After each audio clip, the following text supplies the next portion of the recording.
Yeah. Education Minister Dr. Niall Gadsby-Dolly has urged the National Training Agency and the Accreditation Council of Trinidad and Tobago to ensure students pursue accredited courses at universities and tertiary institutions. Speaking at the opening of the NTA new office in Tobago, she highlighted the case of a student who was denied government funding due to an unaccredited course. Gatsby Dolly emphasized the need for students to be aware of the NTA and ACTT rules in safeguarding the quality of education and helping them to make informed decisions. She stressed the importance of quality in education to attract both local and foreign students, positioning Trinidad and Tobago as a hub for educational tourism. Tobago Carnival 2024, set for October 25th to the 27th, is expected to see an increase in visitors' arrivals. Over 30 bands are registered for Juve, 10 for night mass, and 21 for the parade of the bands. Tobago Festivals Commission Chairman Kern Cowan promises a bigger and better event, with improvements to the parade route. The budget for the event is not yet finalized, but B-Mobile is a gold sponsor confirmed for the event. Despite public safety concerns amid a record of 21 murders, ACP Collis Hazel assured the public that plans are in place to ensure a safe carnival. At the CONCACAF Nations League match between Trinidad and Tobago and French Guiana, last night 5 football legends were honored. Congratulations to Terry Williams, George Terry Joseph, Peter Granville, Bertil Sinclair, and Mena Dickinson for their exceptional contributions to the sport of football. These icons have paved the way for future generations. This is your news in 90 seconds. All right, thank you, Joshua, for that news in 90 seconds, guys. It's been a pleasure being back here. I know you guys missed me very much, and it's very much a pleasure also to be in the midst of two beautiful young ladies who are, very intelligent, very poised to lend to the Youth Wednesday show. Continue doing your best. But what has been happening in this space in my absence, guys? I've been seeing a lot brewing in this space. Care to share? And fill me in on what has been happening. Well, from what I understand, we had a football match yesterday, and we are having some mixed reviews about it, right? Yes.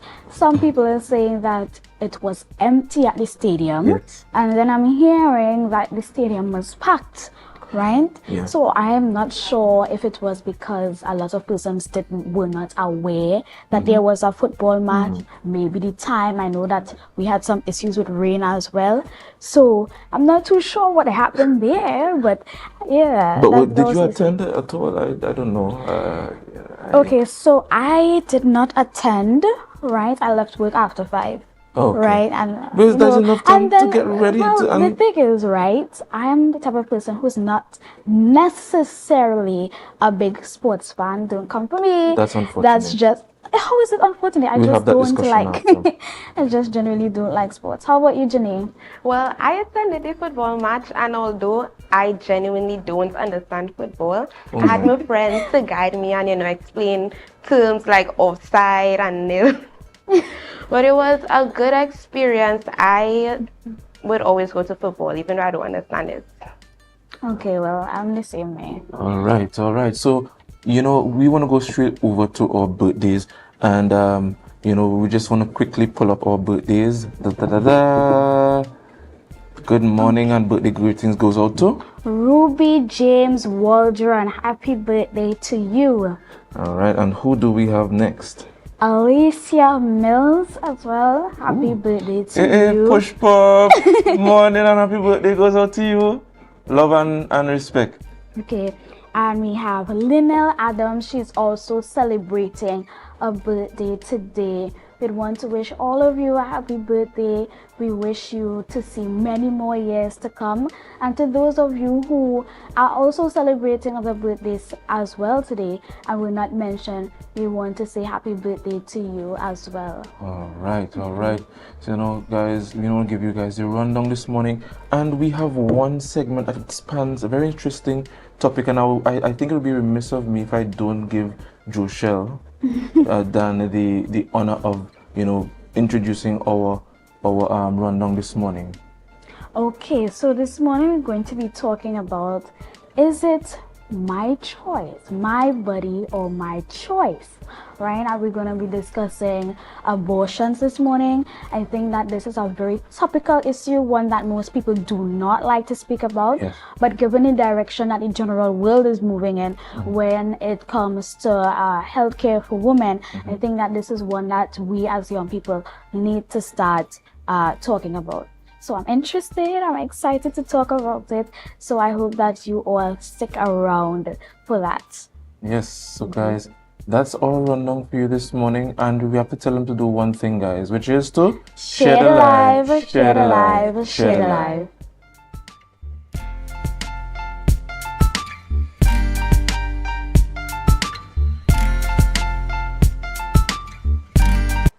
Are you an architect or draftsman looking to upgrade your skills, or a beginner eager to master essential tools? ReCAD Labs has the solution.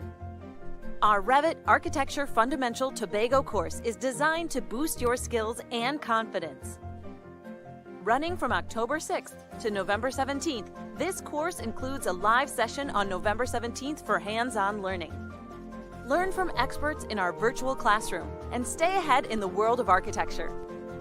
Visit recadlabs.com to enroll now and follow us on social media for updates.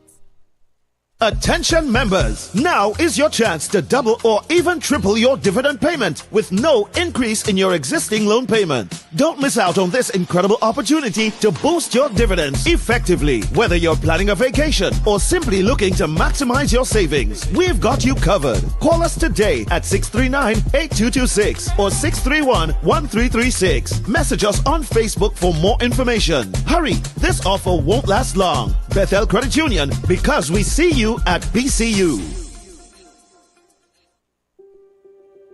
Are you ready to optimize your wedding business for engagement season and book more clients? Refine is the place to be. Refine, the Wedding Business Summit.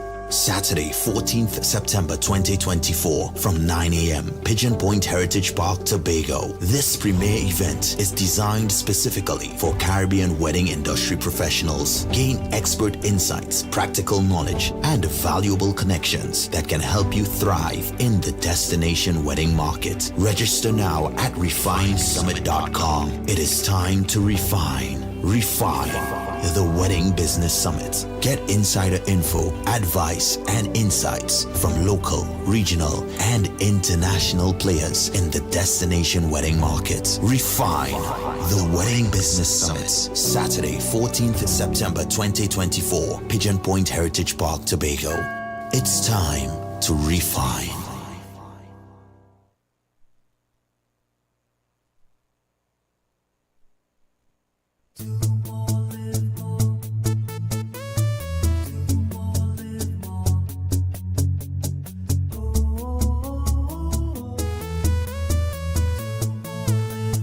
This is how it's gonna go.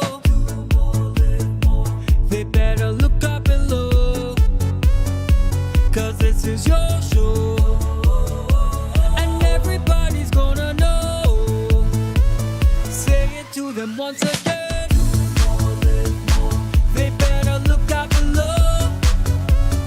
This is your show, and everybody's gonna know. That's how it's gonna go. They better look up below, 'cause this is your show. I'm so relieved Javel gave me this money. Now I could enjoy the holidays with my family and not have to worry about monies for bags, books, and shoes. Javel? Who is Javel? She could give me some money too? Javel is the July-August vacation education loan at Bethel Credit Union. up to $20,000 to help with all additional expenses during this July-August. Yes, you heard right. Call the Bethel Credit Union and ask for Javel. She'll hook you up with the money to take care of all your additional expenses this holiday season. Open to new members too. Get up to $20,000 and have a worry-free holiday with Javel. Call 639-8226 or 631-1336 or message us on Facebook for more information.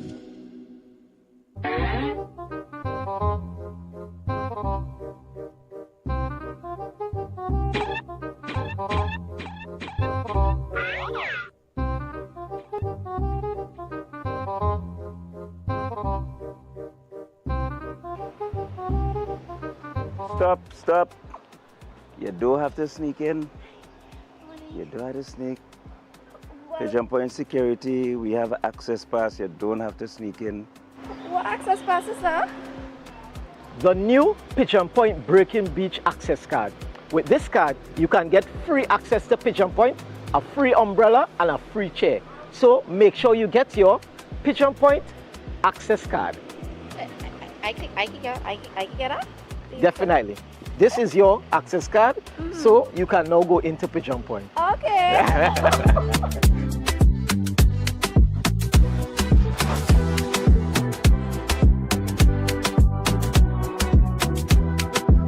Guys, we outside in Pigeon Point, sun and sun, and we enjoying it with we access cards. All social media links to Youth Voice and Pigeon Point would be tagged, and stay tuned for it.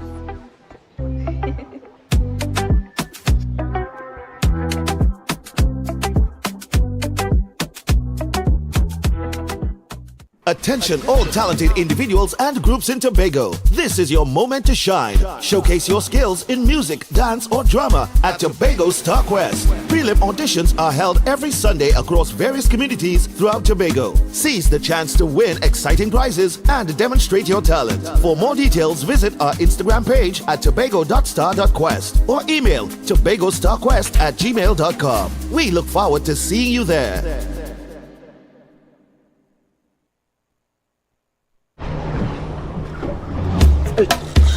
Go in. You have to stop it. You have to stop it. Welcome to my kitchen, guys. You have to stop it every night.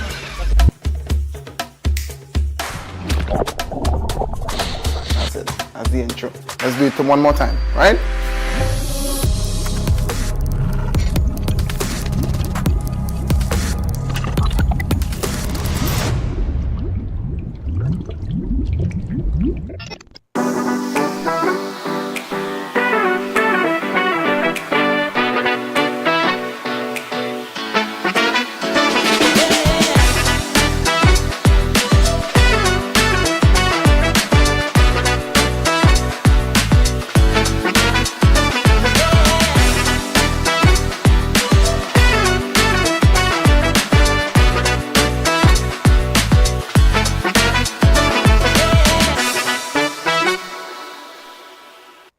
Guys, there are some new developments in housing in Tobago, so it's goat racing time.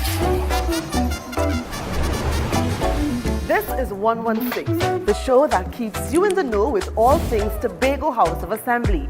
Each week, 116 delivers a fun and engaging overview of the latest developments, achievements, activities, and events of our dynamic assembly. So join me. Let's dive into the Tobago House of Assembly's Week in Review right here on 116.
me happy whenever you come. So me be a very hard fiesta. This one is for the people and them who don't care what nobody else have to say about them. Them none of cash, broke where you have, where you know about. It's too early for that. Too early, good all. If you put enough 99, girl, go the club, girl, right. Nice. Who's the one friend can drink all the alcohol no matter what? Put a bottle and spoon and a cup in my hand and a winding up on me man. Dream.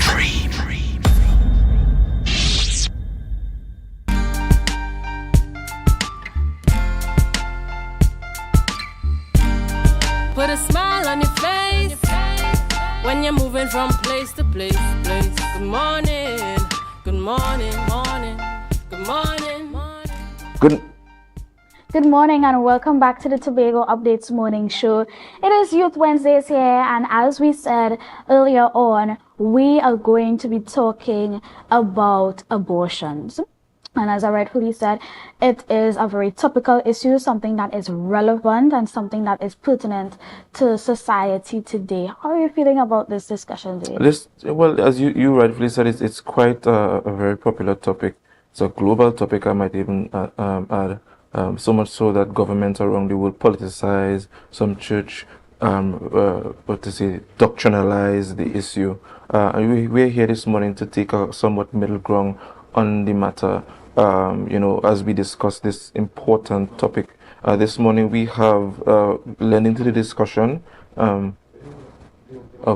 So we have this to lend it to the discussion, Nurse Ajia Williams and Dr. McKetney, who will be joining us shortly as they prepare their, themselves to join us virtually this morning. Joshua, what are your thoughts on the fact that countries like the United States of America has legislation to kind of somewhat, or if not legislation, they have put on the front burner topics such as these to protect human rights, because human rights is a big thing globally. I think it's very interesting, right? Abortion, as I said, it's something that is an issue, right? We have moral grounds, we have political grounds, we have religious grounds, we have scientific grounds.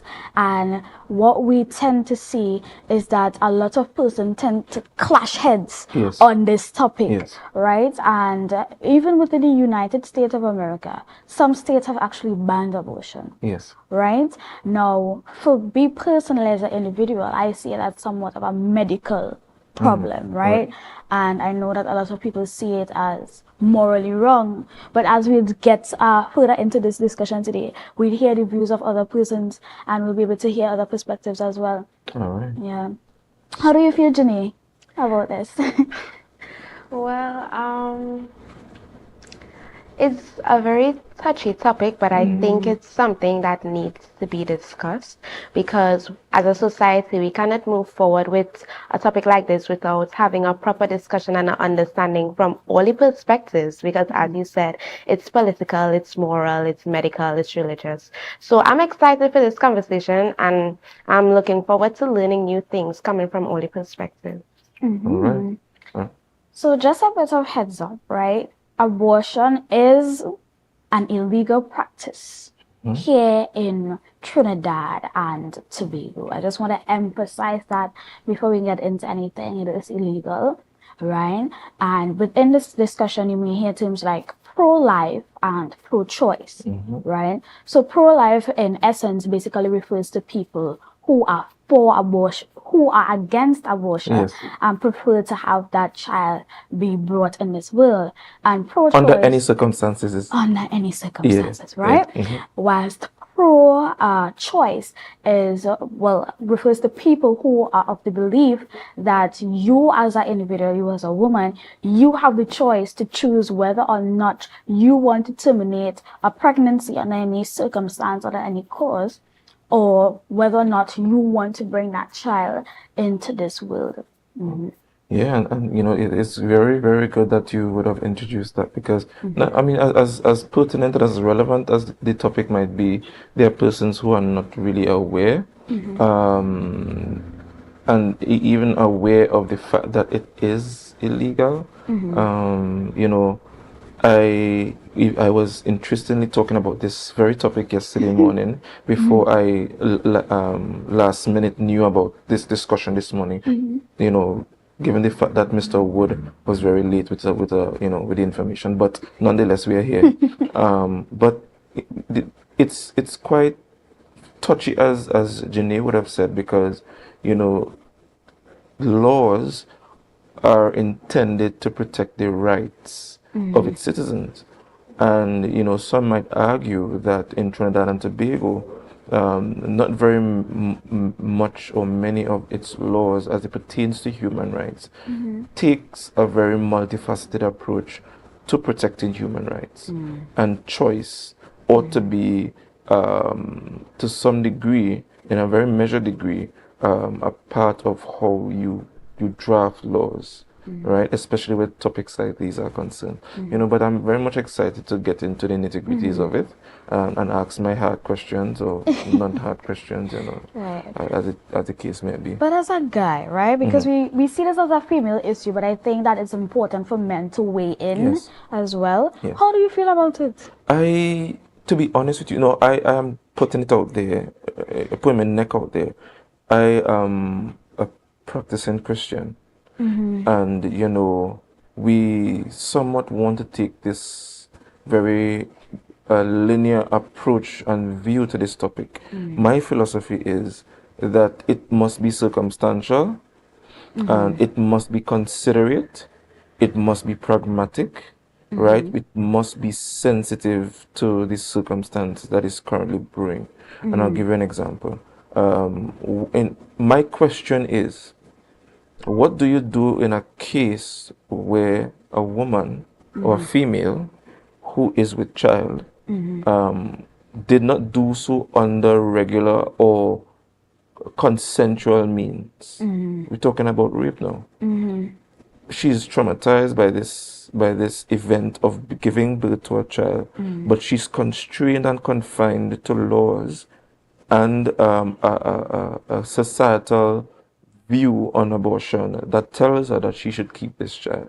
You know, these are questions that needs to be asked. And you know, if we don't have these discussions, we will never find a solution to them. And not having the discussion is being insensitive to situations like that. And then we have a very angry society. You know, so that is my view on the matter, among others. For me, as you said, you are practicing Christian, but my views might be a little more freeing than most, right? For me personally, I see abortion as a medical issue, right?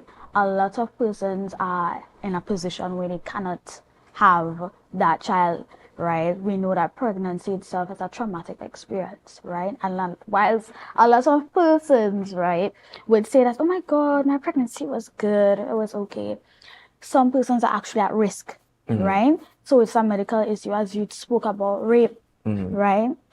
Am I comfortable with bringing a child that I did not want here, right? That is also another issue. Financially, some persons are having children when they are not financially able to even take care of themselves. I'll give you a story. The other day, I'm traveling in a taxi. I had $5 extra. So I thought nobody business. Right?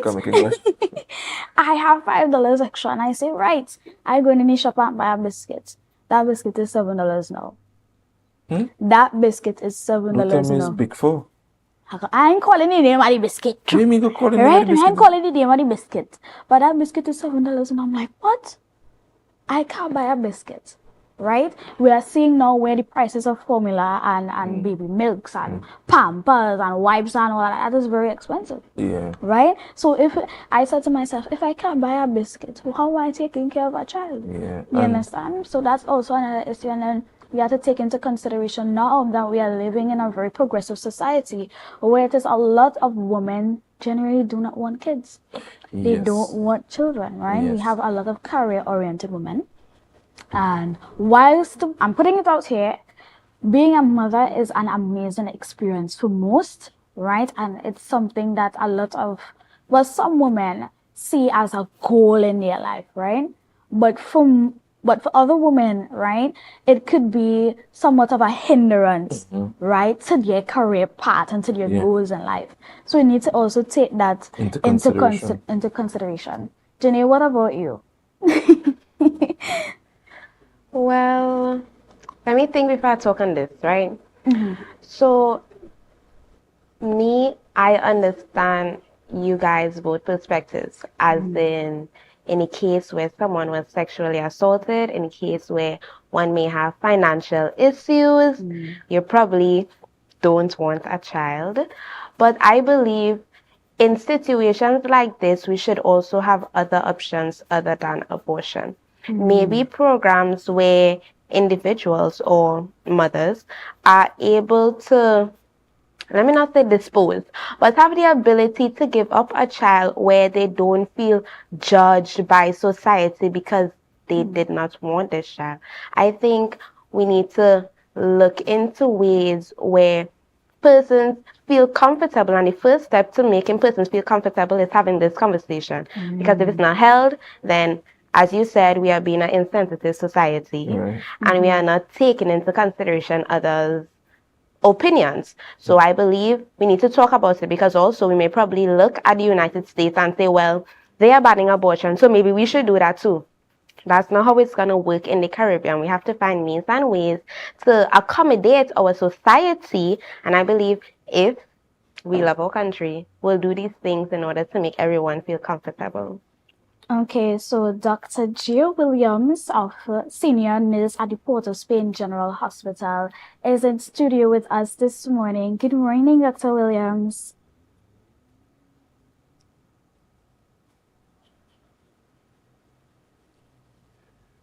Good morning and welcome, Dr.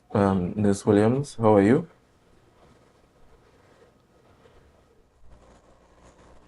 Quite a bit of a difficult technical difficulty there. You know, but Jenny would have mentioned something very, very, very important, and we must tailor, which is the Caribbean. The Caribbean is a small, conglomerate of islands with a melting pot of different cultures, but we do share one thing, which is that we have somewhat of a common history, and therefore it would have shaped our viewpoint on certain global issues like this. And I would say that the Caribbean is more conservative than what we see in those bigger metropolitan countries like the United States of America, the UK, where I don't know if you know, but the United Nations has a Charter on Human Rights, which is a big thing that governs how countries and the world works, and in a lot of cases as well, how countries draft their laws in terms of how they protect human rights. So I think it's very important that in drafting our laws, and in law, you study how constitutions, the different types of constitutions, codified and written and unwritten laws, and in our context, our constitution is quite a lot more rigid than what we see in the United Kingdom. So changing and drafting laws is a lot more rigid, because you have to get a special majority for certain things. So it kind of turning the wheels of progress and so on is a little bit more rigid and hard, and it takes time, it takes tact and political will, which is a big thing here. So it must be taken into consideration from both perspectives, where we must tailor our laws, right, to suit the culture of the Caribbean. I don't know what your thoughts are. I agree, but I want to throw out a question to you guys. Do you think that the Caribbean is ready to actually prepare themselves to really and truly have meaningful discussions about abortions? Because as you mentioned, we have somewhat of a very conservative culture here, right? Most of the people in the Caribbean are Christian, right? Most of the people in the Caribbean, just believe in making children, right? Continuing their lineage and whatever be the case, right? So, generally asking you guys, what do you think about the Caribbean's preparedness to discuss abortion? But we'll discuss that when we come back from the break. Guys, don't forget to share the live, share the live, share the live. We'll be right back.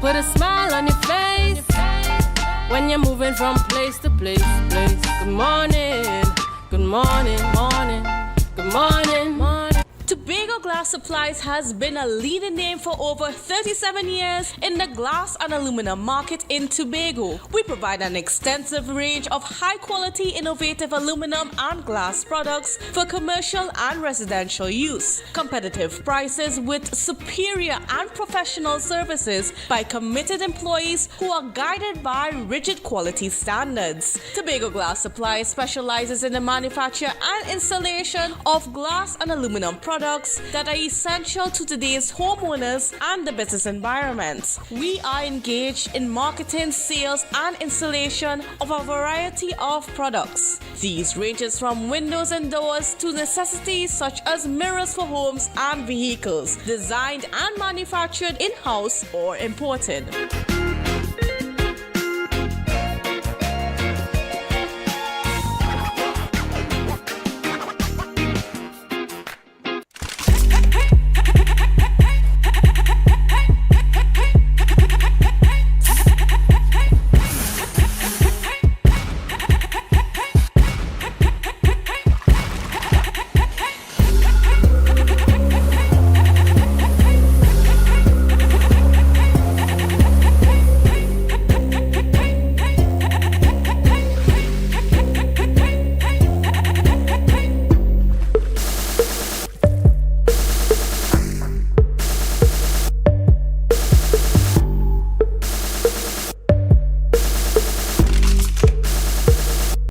Security Services Company is the most advanced security service in Tobago. Ask about our cash and transit service. It's safe, risk-free, reliable, and timely. We provide safe banking delivery for all business types and sizes with highly trained staff, 24/7 monitoring, coordinated emergency response, and a well-maintained fleet of armored vehicles. Contact us at 660-7723 or visit our website at www.mi4securitytt.com to sign up today.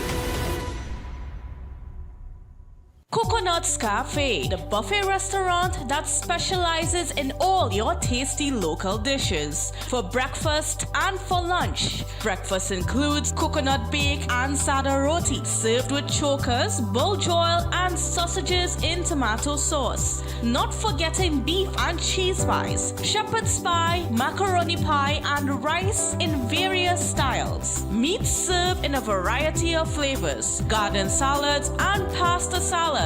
All this accompanied by fruit juices, coconut water, your choice of a great combination to appease your taste buds. So call us today to order, as we are here to accommodate your busy schedules or if you are having a cooking day off. You can now get whatever you need whenever you need it anywhere in Tobago with Tobago. Your meals, medication, groceries, and shopping all delivered directly to you. No more hassle, no more stress. Get the Tobago app today on Google Play or Apple App Store. That's TAPPOGO and let us deliver to you. Check our website at www.tapogo.app or call the experts at 494-TOGO and 484-4746. Tobago. Relax. We will get it to you. Tobago's at your service. It's a different type of thing down there. And we party till we drop down there. With a lot of pretty girls down there. Down in Tobago.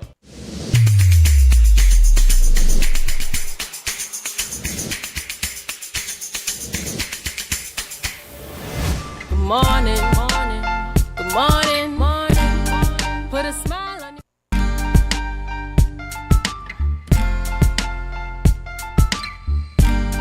Put a smile on your face when you're moving from place to place. Good morning, good morning, morning, good morning, morning. This morning show, you're bringing us live in Port Scarborough, Tobago, and we want to continue the discussion around abortion. And we have our full panel here this morning. A full host this morning. We have Miss Joshua Dan, and we have Janae, and we have joining the discussion Nurse Gia Williams joining us this morning. Good morning and welcome to Youth Wednesdays on the Tobago Updates Morning Show. How are you this morning? Good morning. I'm blessed.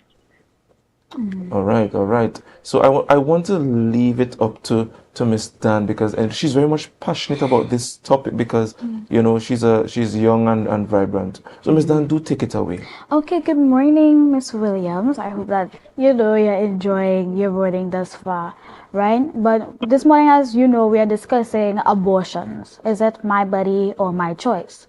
What is your stance as a medical professional on abortion? Okay. One, it's not something that I agree with. Taking of a life is never good. And as much as it's our body, there are so many means to prevent yourself from getting pregnant. If you know you really don't want a child, there are so many means available to us as women for free in Trinidad. So you have options and means of not getting pregnant. If you know you really don't want a child, but in getting pregnant and then deciding to take a life within the well, besides my personal view, within the public sector, it's not allowed. We are definitely pro-life within the public sector. Okay, and that's really interesting that you brought up that. I know that some persons get pregnant and then decide that, okay, you know what, I want to abort this child. But in worst case scenarios where you have women who, were probably raped or did not want to get this child, probably in an abusive relationship, have financial issues, do you think that circumstances could determine whether or not a woman should have an abortion? Okay, let me address each situation that you mentioned individually. If you are having financial issues, again, contraceptive is free. So if you know you're not financially equipped to take care of a child, then again, there are steps that you can take, again, for free to prevent yourself from becoming pregnant.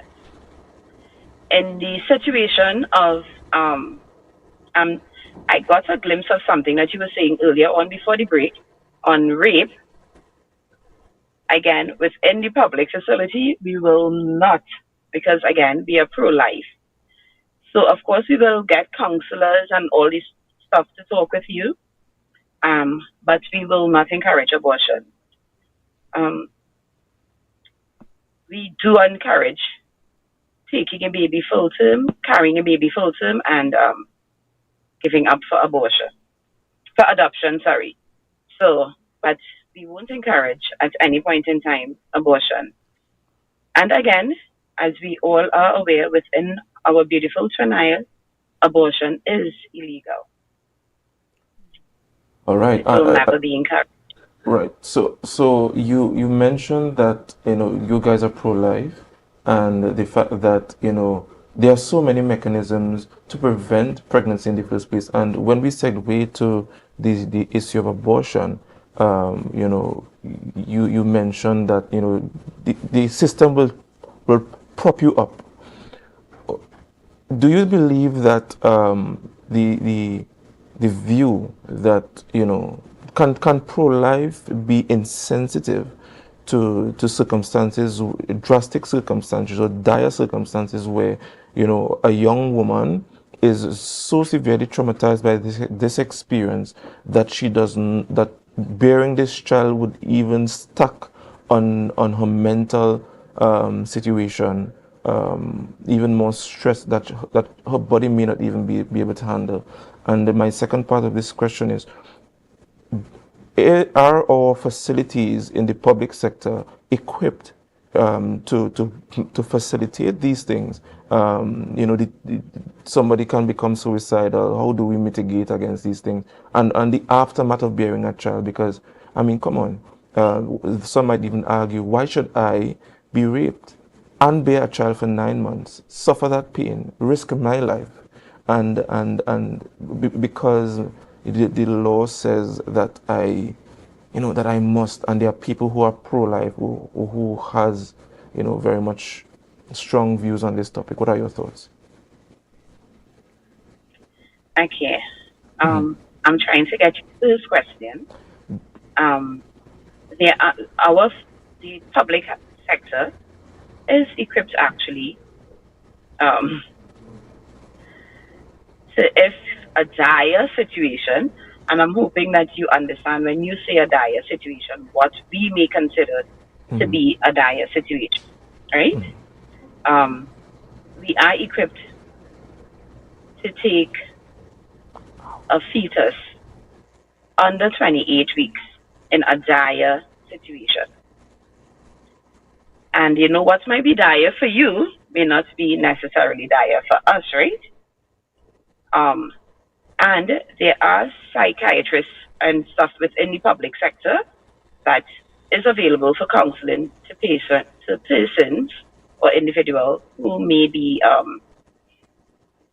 going through severe depression during their pregnancies, maybe mentally unstable. So we have things in place, thank God for that, within the public sector to deal with or for persons for counseling and with those issues. Can you repeat the last question, the last part of your question? The last part of the question you already answered. The first part was dealing with the sensitivity. Is it that are you aware that for those mothers who got pregnant through rape, right, and do not want to bear this child because it would stack additional unnecessary stress on them, so much so that they may become very or inordinately suicidal, right? Are you saying that it is sensitive to force them to bear this child for 9 months? To bear this. I understand what you're saying. However, I can't fully answer that because we don't really have statistics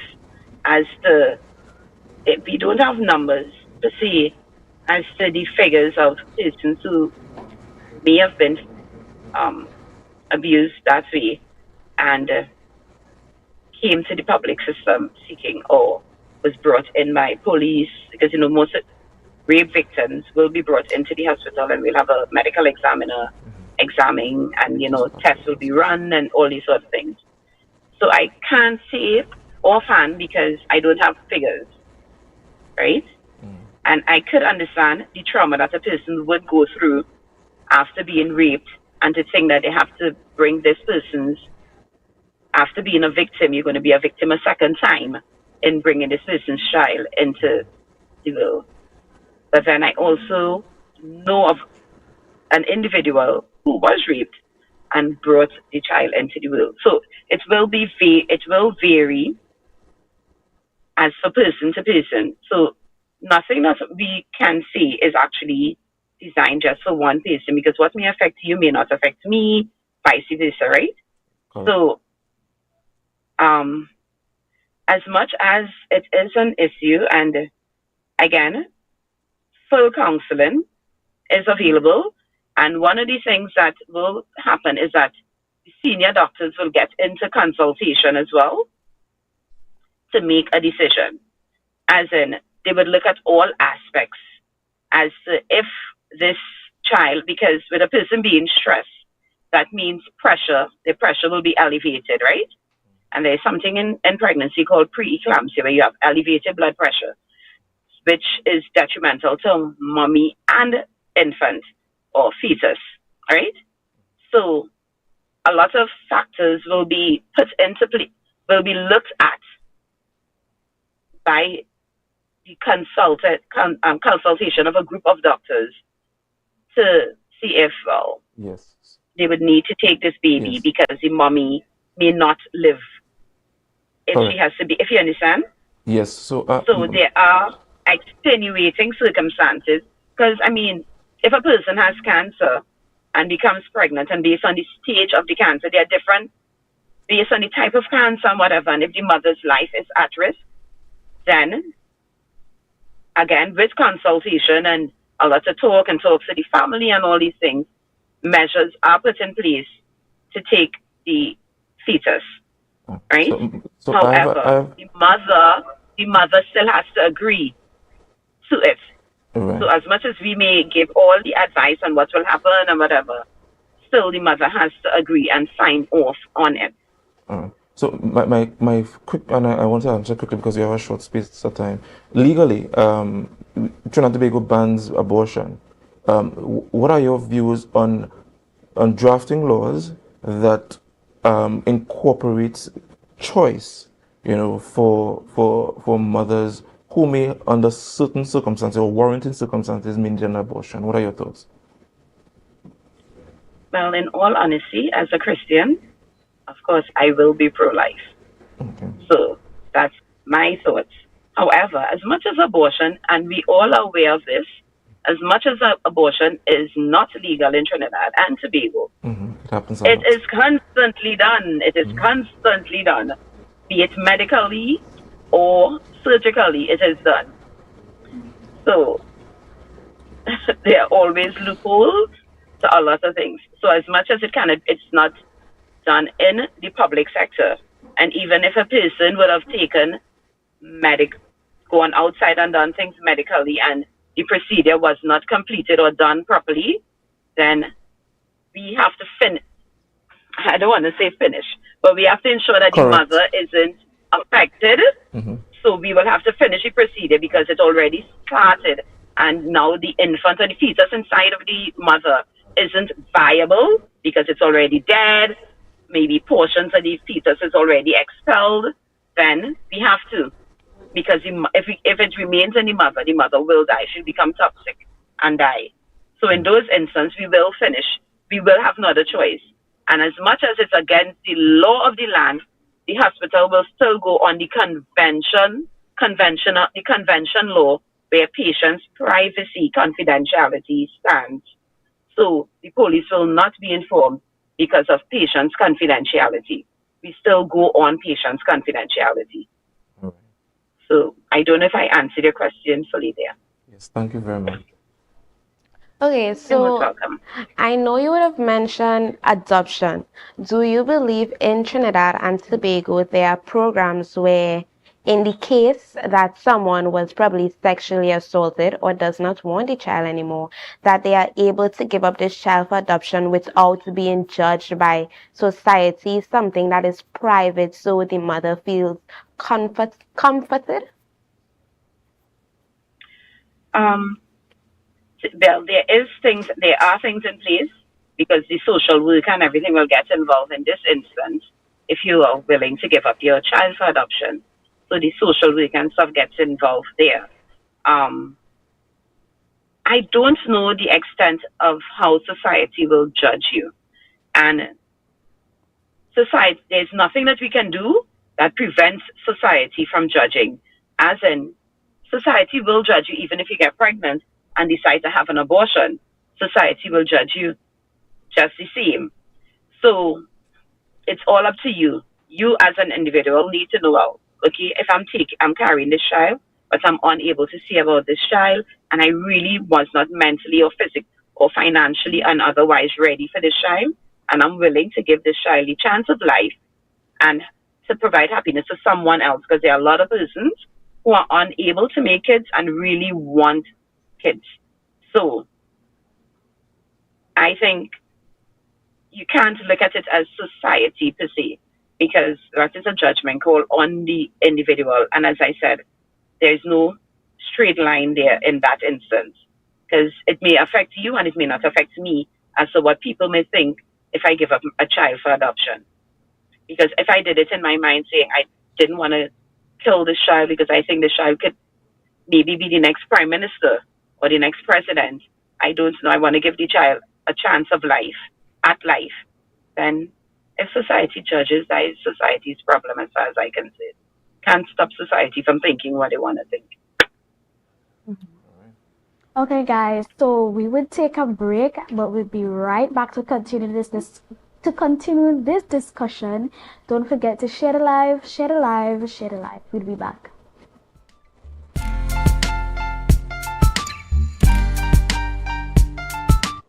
Are you an architect or draftsman looking to upgrade your skills, or a beginner eager to master essential tools? ReCAD Labs has the solution. Our Revit Architecture Fundamental Tobago course is designed to boost your skills and confidence. Running from October 6th to November 17th, this course includes a live session on November 17th for hands-on learning. Learn from experts in our virtual classroom and stay ahead in the world of architecture. Visit recadlabs.com to enroll now and follow us on social media for updates. I'm so relieved Javel gave me this money. Now I could enjoy the holidays with my family and not have to worry about monies for bags, books, and shoes. Javel? Who is Javel? She could give me some money too?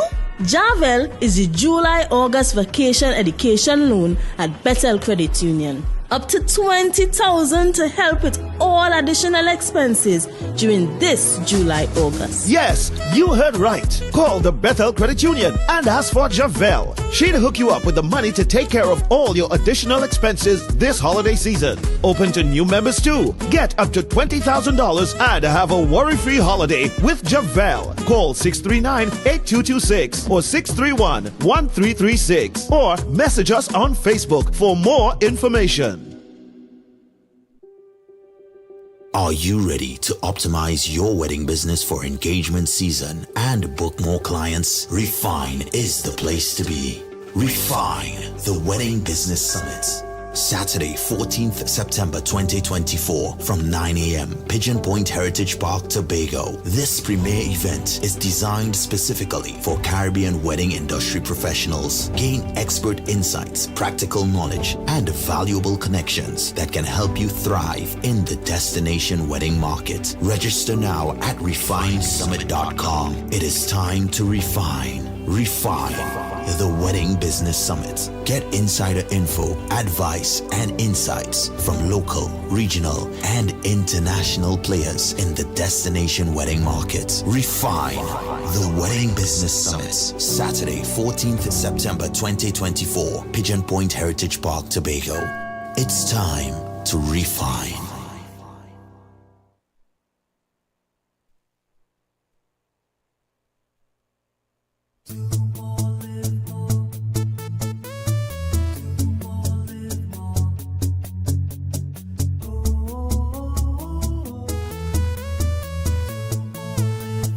This is how it's gonna go. They better look up below, 'cause this is your show, and everybody's gonna know. Say it to them once again. They better look up below.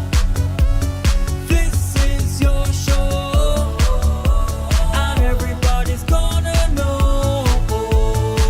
That's how it's gonna go.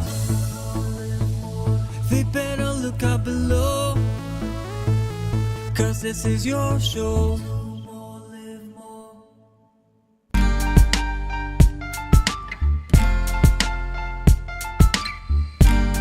Put a smile on your face when you're moving from place to place. Good morning. Good morning and welcome back to the Tobago Updates Morning Show. It is Youth Wednesdays and we're discussing abortions, a very topical issue, something that is pertinent to society today. In studio with me this morning is Miss Gia Williams, and we have been having discussions with her thus far, some fruitful ones at that. So to continue where we left off, I know that you mentioned that you are a Christian and that you are definitely pro-life, right? We are living in Trinidad and Tobago where we have a number of different religious organizations here, and we have persons who generally do not believe in the same things that you do or any other religion for that matter. In the case where, well, we know that in the Christian view, having an abortion is seen as a sin and as something that is wrong. But in the case where somebody is an atheist, do you think that your view towards abortion could be a little bit biased as a Christian? I to say for me to say that it is biased, then it would be that I don't fully believe in what I believe. And I fully believe in what I believe.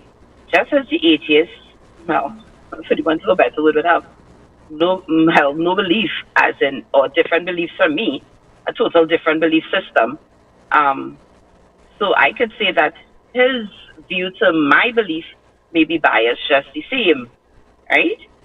So I can't say that my belief is what I believe is biased, because then I'll have to say what he believes as well is being biased, as in he believing in abortion and I'm not believing in it.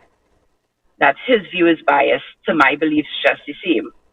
So if you get what I'm saying, if you understand what I'm saying. Yes, I understand. So Mhm. yeah, so that's just my belief, and it's my belief, and I'm grateful that the law of the land agrees with my belief. Okay, and is there a possibility that there could be some form of a middle ground between other religious organizations and the medical field? I know that some doctors are pro-life, right? Some persons within the healthcare system are pro-life like itself, right? But for other persons within the medical field who are pro-choice, right? Do you think that there could be some middle ground between religion and medicine?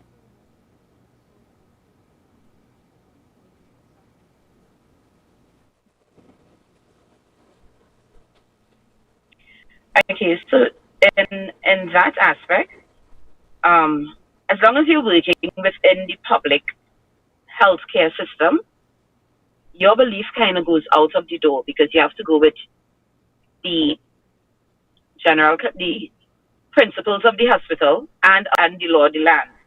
So what you think, and that something, how you think something should be done, would have to be kept to yourself, because you can't, even if you think a person should have a choice, you can't decide to have an abortion, or allow it, or do the act of abortion in the public hospital, when, hey, that's not the principles.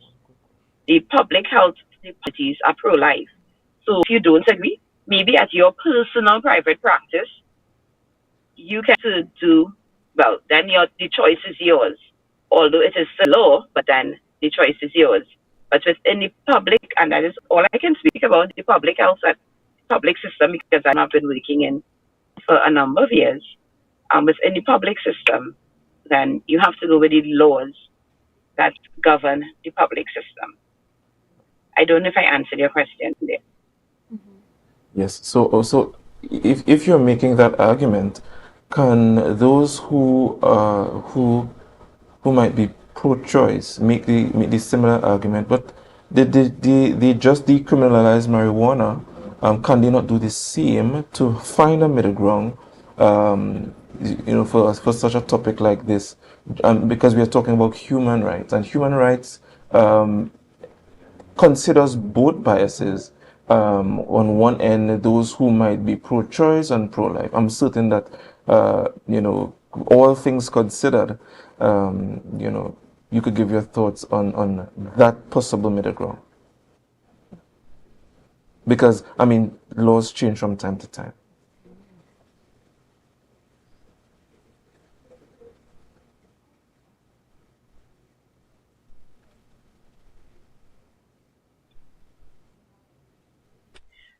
Okay, again, if the law of the land changes, then again, the heads that be within the healthcare system will come together, and then the decision will be made based on the change of the law of the land, right? But as it stands, the law of the land is anti-abortion. They're against abortion, right? Um, and I understand everything in people has choices. But I can tell you from working in the system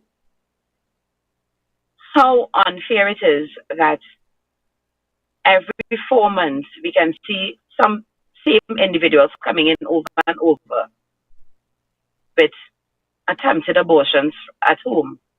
So you're telling, and it's not like they did it once. Sometimes when you look at it, you've seen 13 pregnancies, 1 living child, 13 abortions, not miscarriages, but abortions. So, one, we have to deal with all the extenuating circumstances that come about when you have constant, you can have abortions.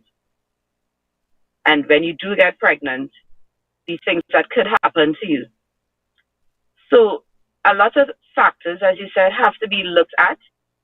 Because the law says this is what we are going to go with in the public system. If the law of the land changes, as I said, then consultation will take place, and I guess we will make some changes to the public system as to what can be done and what we'll do then. But as for now, we have to abide by the law of the land.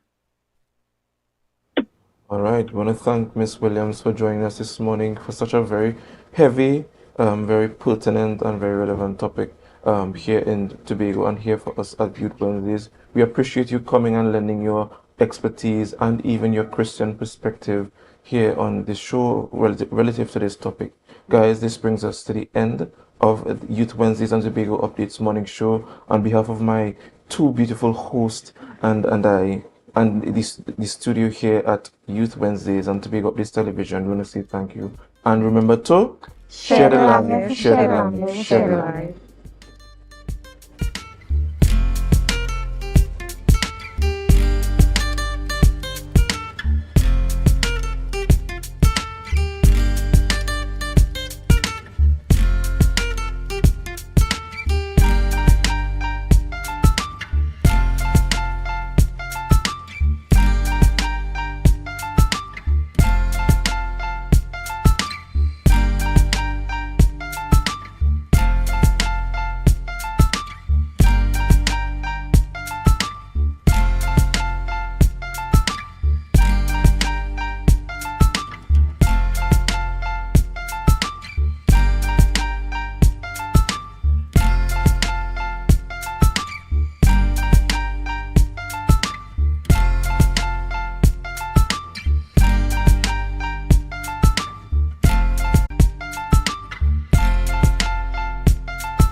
is Makeda Vane. I am from Trinidad and Tobago and I am 12 years old. Makeda is the only person from the English-speaking Caribbean who have qualified for this tournament in Mexico twice. She's the only one who have won 7 international singles and doubles titles in this area. So she's a real outstanding athlete. It was really a pleasure working with them, and I must compliment Coach Sheldon, who have been with me. There's a little joke with me. I gave Coach Sheldon his first racket. And I'm very proud. And the work he has put in with Makeda is tremendous. Not just on court, it's the discipline. I'm a proud father, coach, to see somebody right there from Tobago, from Crusoe Isle Tennis Club, could be doing so well. So really feeling proud. I've been coaching here for about 30 years. So she's been coming here since she won 2 ever since to now. Besides me, it have Coach Williams, Coach Larry, it also have Coach Dunstan, also it have parents, Mrs. Sandy, people who really come out and support. Sometimes when you don't have the funds to go in tournament, they always help, who will donate a racket or 2 rackets. So it's really like the whole community in Tobago really support Makeda for she to meet this far. You know, I know that as a national players, they have been claimed nationally and so on. But I want folks to remember that they come from Shore Park, right here in Tobago, and we are quite proud of the history of work and the body of work that Coach Williams has done over the years, and we're still going. I hope when I reach Masters, I could meet in the top 5 places.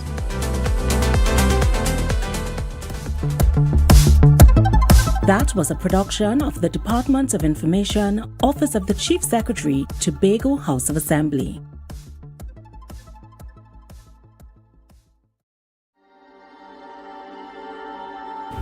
Last year, October 2023, the island tilted.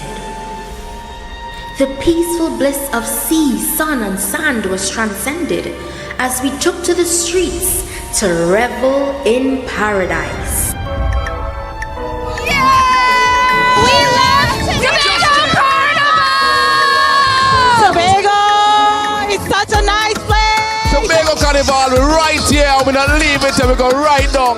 It's the greatest, it's the best, it's safe, and it's beautiful. I love Tobago, baby. Coming back next year. Hey!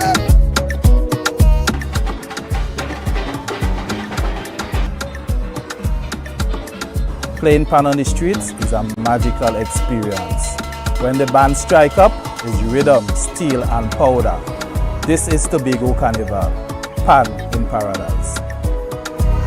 Tobago is the best. Tobago Carnival is the new home for the legend of Calypso. Where else can you get sweet Calypso music that gives you that nostalgic feeling? Soca Titans is we title, is we monarch. We built artists from scratch who can perform with the best. Real titans of soca. When last you've been to a party, plenty women looking so nice. We must be in paradise. This year, Ritual takes on new space and dimension. Traditions will be reimagined, breaking free, and taking on new meaning on the road. I love the energy! This year, the revelry is bigger and better. More colors, more meaning, great packages for the masqueraders. Tobago Carnival is freedom. This year promoting safety in all events for Tobago Carnival. This year promoting whining, not minding people business. This year promoting clean fun, security and freedom. Freedom to be any version of yourself that you choose to be with love and safety. Here, you have permission to be you, uninhibited and free. So what you waiting on?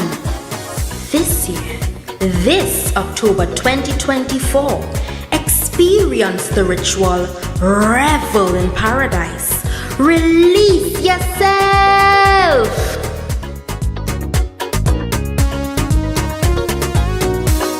From the greatest little island on the planet, this is the Tobago Carnival 2024. Every time, every single time.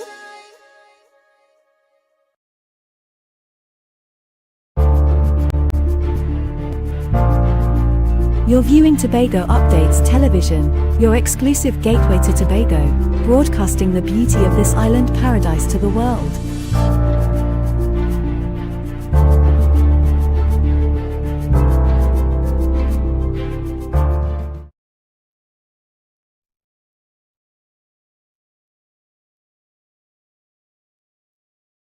To master essential tools?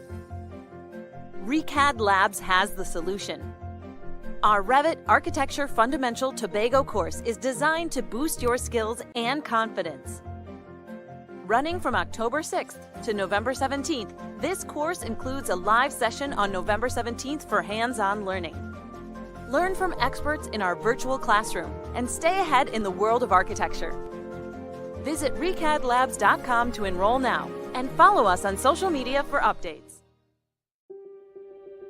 Are you ready to optimize your wedding business for engagement season and book more clients? Refine is the place to be. Refine, the Wedding Business Summit.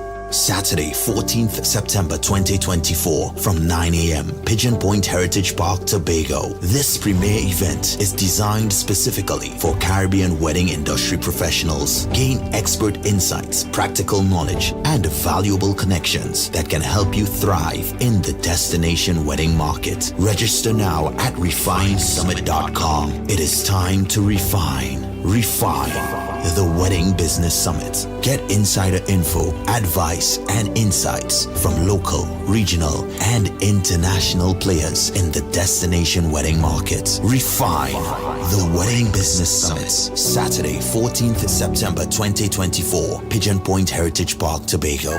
It's time to refine.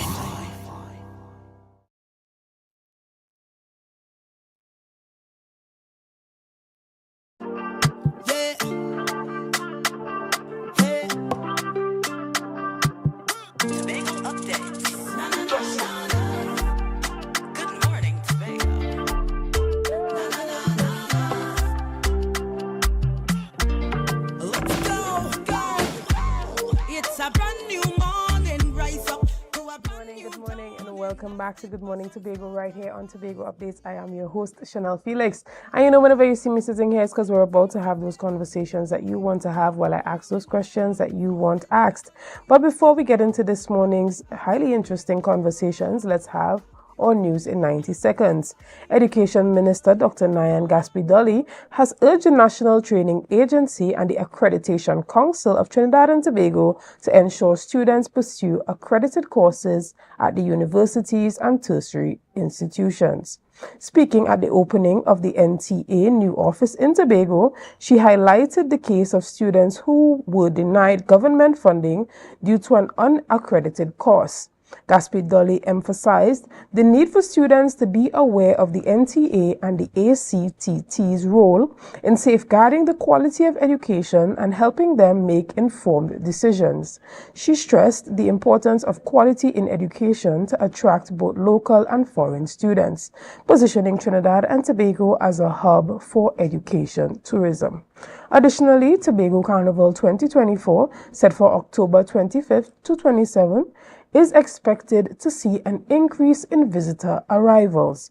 Over 30 bands are registered for Juve, 10 for night mass, and 21 for parade of the bands.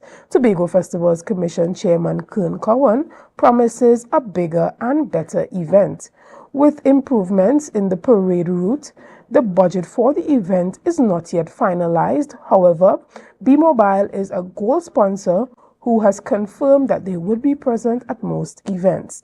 Despite public safety concerns amid a record of 21 and now 22, with our latest murder being this morning, ACP Collis Hazel assured the public that plans are in place to ensure a safe carnival.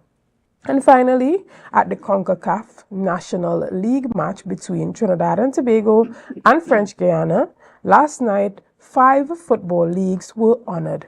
Congratulations to Terry Williams, George Terry Joseph, Peter Granville, Bertil Sinclair, and Mina Dickinson for their exceptional contributions to the sport of football. These icons have paved the way for future generations. And that was our news in 90 seconds. This morning, I have the privilege of talking a bit about some opportunities in the area of education. This morning, we're chatting about the Chevening Scholarship and all that is possible for you if you have any dreams or aspirations of possibly migrating to study.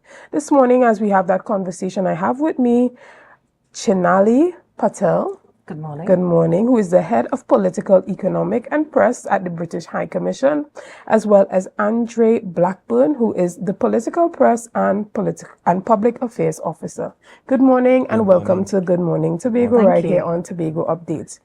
This morning we are chatting about the coveted Chevening Scholarship. If persons have not heard about it before, this morning they may be hearing about it for the first time. What exactly is the Chevening Scholarship, Ms. Patel? Sure. So UK Evening Scholarship has been ongoing for 41 years now. So this is the 41st year.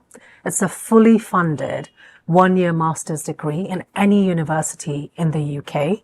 And what that entails is a fully funded scholarship, which includes accommodation, travel, stipend. And the best thing about it is it affords an opportunity to study for a master's degree of your choice in a subject of your choice. So it could be climate change, it could be sports, it could be perhaps international law. And we've had a huge number of Evening Scholars over the last 41 years. So this is about 170 Evening Scholars. And we're really excited to promote the scholarship for next academic year. So we're looking at 2025 to 2026. And we know that this scholarship focuses on individuals that come from among the Commonwealth nations, right? Yes. And we have a number of students within the region who have already gotten this award. But in this particular year, we have two persons who won the Evening Scholarship from Trinidad and Tobago. We have Riyad Mohammed as well as Nesta Garcia. Can you tell us a bit about these students, what schools they came from, and what stood out about them that made them get the scholarship that, you know, can encourage other persons as they apply? Sure. Riyadh and Nesta both stood out to us in the interview process because of their passion and leadership in the areas where they're going to study. So Riyadh actually is going to study an MSc in climate change at University College of London. And Riyadh actually works with the EMA in Trinidad and Tobago. So there's a direct connection between what he does and what he studies. And he's quite passionate about climate change. He has his own NGO as well that works in this space. And of course, Nestor is a finance expert. He has worked with the Ministry of Finance for several years, and he will be pursuing an LLM in international tax law at Queen Mary College. So, you know, like these people are people who are passionate about their areas, work directly with the government of Trinidad and Tobago, and show us that, you know, they have the potential to change spaces in their communities and this country. All right, Mrs. Patel, you know, I was asking before, but I see that I believe it's Nesta who already has a master's degree. So even if this is your second master's, this Evening Scholarship allows for that. Tell us about opportunities for persons who, whether it's their first master's or second master's. So you can apply for the Evening Scholarship if you have a master's. Bachelor's degree, I think, is completely kind of, you know, mandatory here. And also kind of you do volunteer work or you have 200 hours of work experience. I think volunteer work equally kind of applies. I think, as Andre said, what we're looking truly for is that passion to make a difference in your country, in your communities, but also progress in an area that you really want to make a difference in. So for example, like I said, it could be climate change, it could be any kind of, you know, area that benefits Tobago, including also as well as Trinidad. Well, excellent. And tell us a bit, Andre, about what is covered. Because for the parents, you know, a lot of times, sometimes you hear of a scholarship and then they still have to fork out some type of money. Yeah. So tell us exactly what is covered in the Evening Scholarship. So the wonderful thing about the Evening Scholarship is that it's fully funded. As you know, education is a huge investment. Many students around the world, they graduate and they inherit a large amount of debt. With the Evening Scholarship, your accommodation is covered, tuition fees are covered, you get a living set stipend every month. So the students, the scholars allow the opportunity to focus on their studies while soak up UK culture. Right. So it's really a fantastic opportunity to study in the UK. But it's not just about studying, it's also about community building and exposure. Yes. The Evening Scholars have the opportunity to attend a number of those really high-end events at the British High Commission. I saw many of them even got the opportunity to meet Prince Charles. So tell us about the opportunities that arrive for Evening Scholars. I think we've been in times where I think it's great to kind of engage in different cultures, different experiences. So when you're studying in UK university, you get exposed, as Andre was saying, to different cultures, but it's very diverse. I think it's very multicultural. And you get the opportunity to meet different individuals from different walks of life, including King Charles. And I think as head of Commonwealth, he's truly passionate about youth engagement and youth development and sustainability. And here, what we tend to do is we have an excellent Shevening alumni network. We bring them together on issues that really matter to Trinidad and Tobago. It could be sustainability. It could be making a difference in schools. It could be just reaching out on subjects that they care about. And my final thing is, being a Shevening scholar is, it's that commitment, lifelong commitment where you come together as a community. So we encourage Tobago individuals to really apply. The application process is simple in the sense that we can assist. There's Shevening scholars that can assist. And there's really good guidance online around the Shevening scholarship process. So is there a website where you can select a mentor or someone who you can reach out to for assistance with the application? So we have a lively Shevening alumni network in Trinidad. You can reach out to us directly at the British High Commission. We are on all the social media networks, and we can put you in touch with someone who can help you, who has been through the applications, who has been in the UK, etc. So yes. So there is a contact information. Yes, I would suggest that you reach out to us on UK in the Caribbean, on Twitter and Instagram, or for the British High Commission in Port of Spain on Facebook, and we could put you in touch with. Okay, so just send a DM. Yeah. Give us that information one more time, the pages. Sure. UK in Caribbean, that's on Twitter and Instagram, and British High Commission in Port of Spain on Facebook. Right. And for a number of persons, they are extremely passionate, extremely active and involved in development in a number of different areas, whether it be culture, politics, media, health. But they may not be that 1% of the class, but they are still very passionate and they perform in real life, let's say, outside of just academia. They have the experience that is necessary. Is the Shevening Scholarship strictly academically focused in regards to the qualifications to get in? So I think, and I'll let Andre come in as well, because, he's been kind of leading the Shevening Scholarship for us. But I think the key element for me is, of course, there's a mandatory bachelor's degree, but it's that willingness to make a difference. It's willingness to kind of have that leadership in a particular area. And it doesn't really matter what background, what community you come from. I think it doesn't really apply in terms of, it's that kind of passion that you see in interviews with individuals. And I have to say, the kind of applications that we receive, we are absolutely blown by the youth development engagement in Trinidad and Tobago. Many of them really just want to have that opportunity, that platform. And that's what Shevening Scholarship is about. And I don't think there is anything like a perfect candidate. Right. I don't think we are perfect. Yeah. We were perfect candidates when we applied for, degrees in different universities. But I think it's just that willingness to show that you care about your country, about your communities, and you're willing to take that opportunity abroad. Right. Look at y'all coming on here and encouraging me to do another master's degree. Tobagonians, this is your opportunity to venture out and do something, maybe beyond your wildest dreams. There are so many persons who are passionate about what they're doing. You have already gotten your bachelor's degree and you're interested in doing something more. The other day, I heard someone asking on Facebook, what do I do with the bachelor's degree that I got? This is what you do. You apply for the Shevening Scholarship. Shout out to you, Kenya Batiste. I saw that post, and this is the opportunity for you to venture out. The Shevening Scholarship is here. You are an excellent entrepreneur, and this is an opportunity for you to venture out there.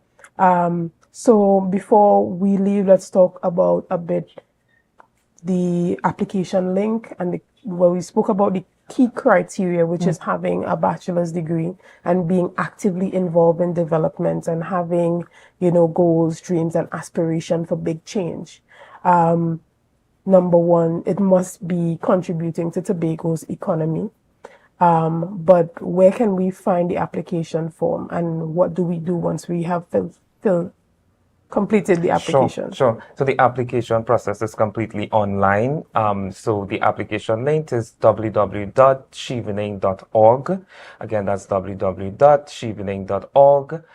You fill out the application. You have to have two referees, preferably an academic reference and also a professional one. And the I think the good thing about the Shielding Scholarship as well is while you apply, you are simultaneously applying to 3 universities.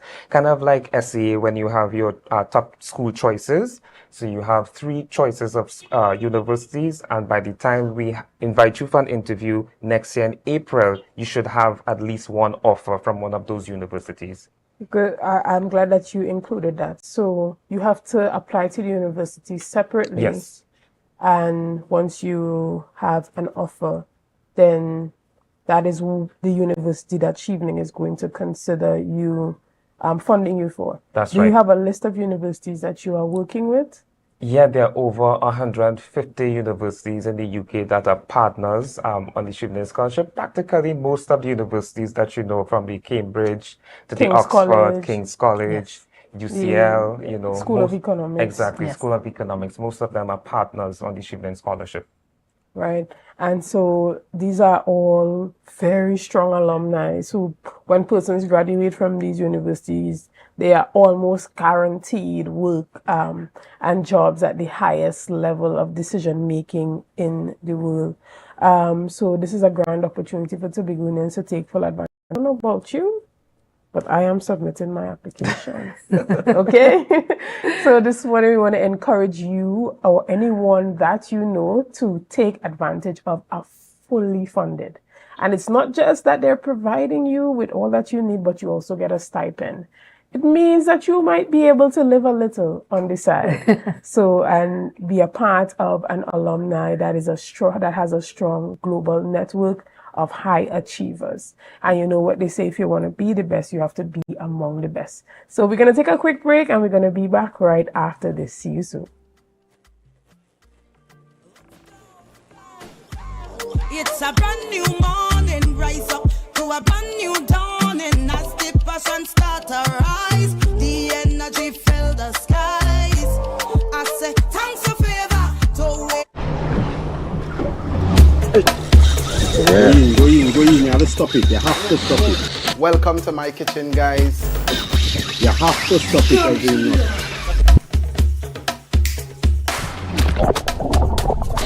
That's it, that's the intro. Let's do it one more time, right?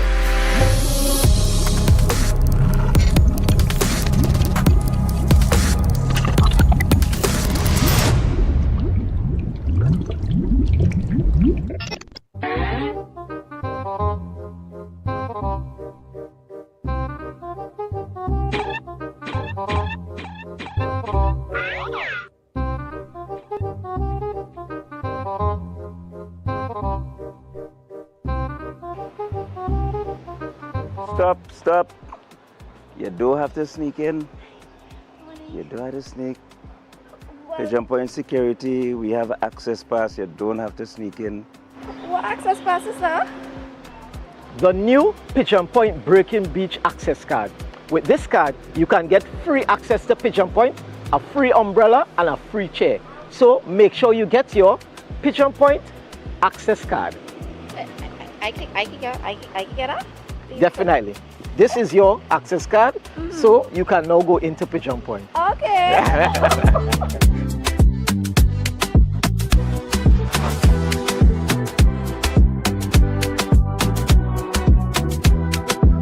Guys, we outside in Pigeon Point, sun and sand, and we enjoying it with we access cards. All social media links to Youth Voice and Pigeon Point would be tagged, and stay tuned for it.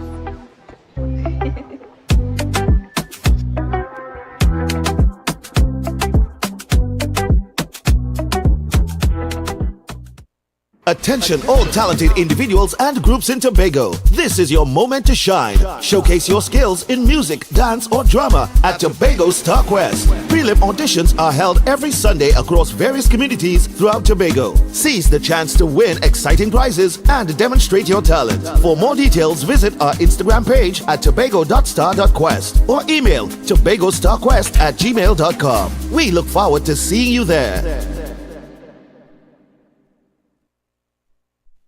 So guys, there are some new developments in housing in Tobago. So it's goat racing time. This is 116, the show that keeps you in the know with all things Tobago House of Assembly.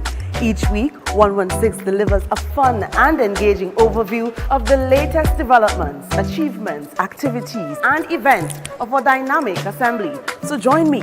Let's dive into the Tobago House of Assembly's Week in Review right here on 116.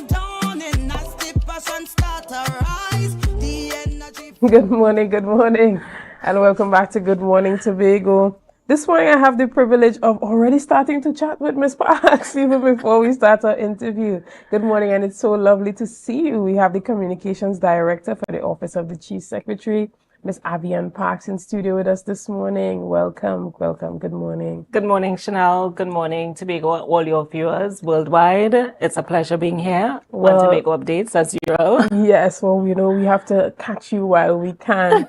We're talking a bit about the Tobago Day Awards and the fact that the nominations are open. Correct. Talk to us a bit about that. Great. So Tobago Day Awards nominations are open. We opened on the 2nd of September, and the nominations will run until September 30th.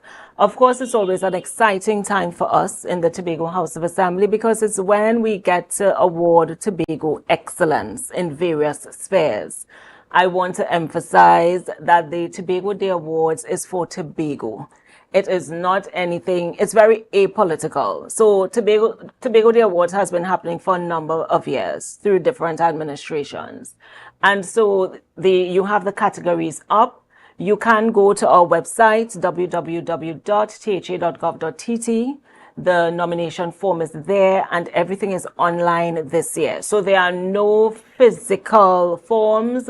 Previously, we allowed drop-off at the Chief Administrator's office, but this year we have gone strictly online, very much paperless, and everything is done online. So you have the categories here. We normally have 4 categories.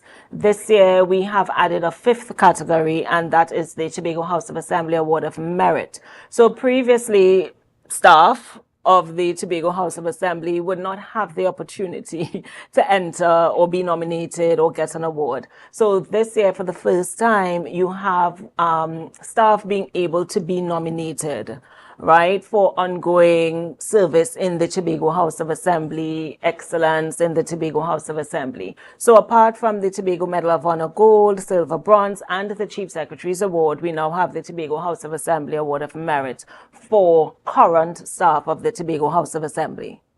Explain to us a bit about the bronze.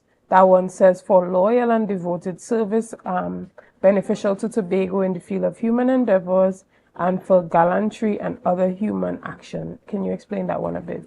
So this award can go to anybody who may have done something heroic in a one-off instance. So I remember one time we had an award going to somebody who saved a child from being raped in a toilet.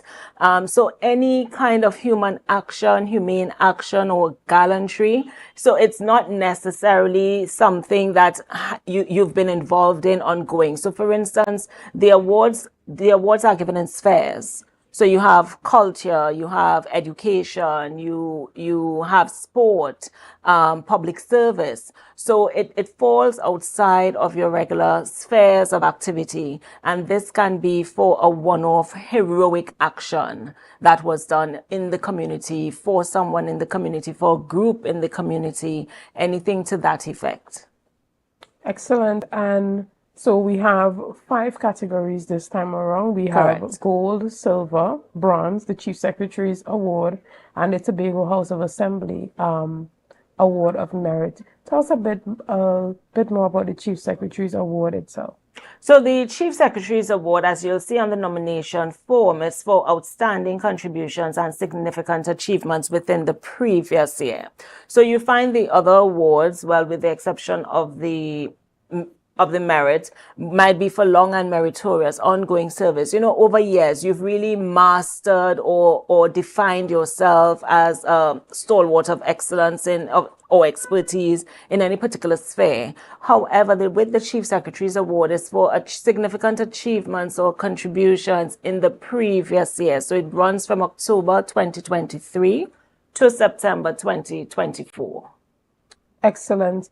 And outside of the awards, the Tobago Day Awards, you have a new show that's launching at the Information Department. You have 116 and a revamping of Let's Talk Tobago. Tell us a bit about that and the difference between the two shows. Beautiful. So thanks for the opportunity, Chanel. So yes, you are correct. We've just launched our new THA program, 116, and some persons are asking whether 116 has replaced Let's Talk Tobago, and the answer is no. It's an additional show. What we have done is separated out the Tobago House of Assembly information. So 116 will give you the highlights of what took place over the assembly in any given week. So it's recorded and edited and designated at the end of the week. So it's really a week in review. And we felt it really important to do this because we have so many audiences, Chanel, and we have to try, as a government entity, we have to try to cater to all our audiences. So we still have those using traditional media, print, television, radio, and of course we know social media is making waves, but everybody is not on social media. Persons are becoming more and more busy, so some persons may not have the time to sit for 30 minutes to see what the THA has done. So 116 allows you to capture the essence of what the THA has done in a few minutes. So the episodes can range from 3 to 5 minutes, 6 minutes, thereabout. But you would be able to see, okay, these were the events or accomplishments of the THA in the past week. Let's Talk Tobago. What we have done with Let's Talk Tobago, and this really came out of a suggestion from one of the staff, because we really try to encourage and foster a team spirit at the Department of Information. Most times if we are branching out into something new, we have brainstorming sessions. So persons have the opportunity to give their contribution, to give their ideas. So even let me just switch back to 116. 116, the name 116 really reflects the size of Tobago, 116 square miles. I know I got, one or two comments about persons being concerned about the sex because of the gangs and that kind of thing.